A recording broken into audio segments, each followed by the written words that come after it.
প্রতিদিনের কর্মব্যস্ততায় নিজেকে যদি খাঁচায় বন্দি পাখির মতো মনে হয়, তাহলে ছুটির দিনগুলোতে উড়াল দিতে পারেন আপনিও একটু প্রশান্তির আশায়।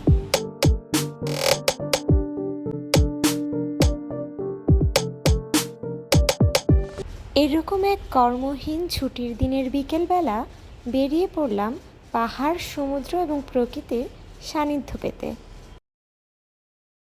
সপ্তপদী সিনেমার সেই গানটির কথা মনে পড়ল, এই পথ যদি না শেষ হয়। আমিও চাচ্ছিলাম না যেন পথ শেষ হয়।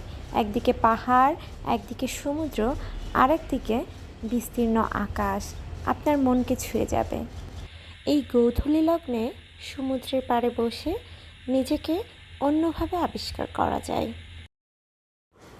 চারিদিকের নীরবতা এবং সমুদ্রের বিশাল জলরাশির গর্জন মনকে আন্দোলিত করবে সহজেই।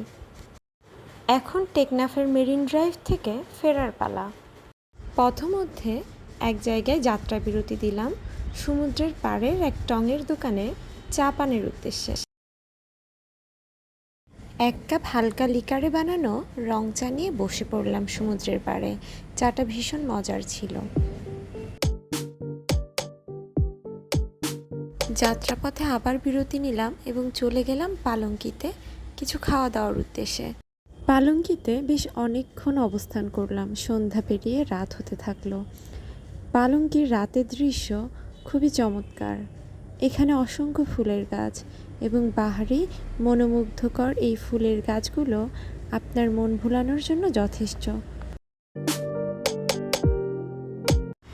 পালঙ্কির ভেতরের সাজসজ্জা কিছুটা এরকম ছিল। আমার কিন্তু ভীষণ ভালো লেগেছে। একটা অ্যাস্থেটিক লুক দেয়। অনেক সামুদ্রিক উপকরণ দিয়ে খুবই সুন্দর করে ডেকোরেট করা। তারপর খাবারের জন্য অপেক্ষা। আজকে আমার পছন্দের কিছু আইটেম অর্ডার করেছি। যেমন আজকে ছিল বিফ হালিম এবং নান রুটি।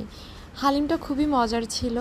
এছাড়াও এখানে আমি পরবর্তীতে যে আইটেমটি খেয়েছি সেটি হচ্ছে চিকেন তান্দুরি এবং লাচ্চা পরোটা। এটাও ভীষণ মজা। সবথেকে পছন্দের আইটেম হচ্ছে আমার এইটা, ছানার জিলাপি। এটা খেতে খুবই মজা। আপনারা সবাই ট্রাই করবেন এটা। খাওয়া দাওয়া শেষ, এখন ঘরে ফেরার পালা। মাঝে মধ্যে আপনারা সময় সুযোগ পেলে আমার মতো এরকম ঘুরতে বের হয়ে যাবেন।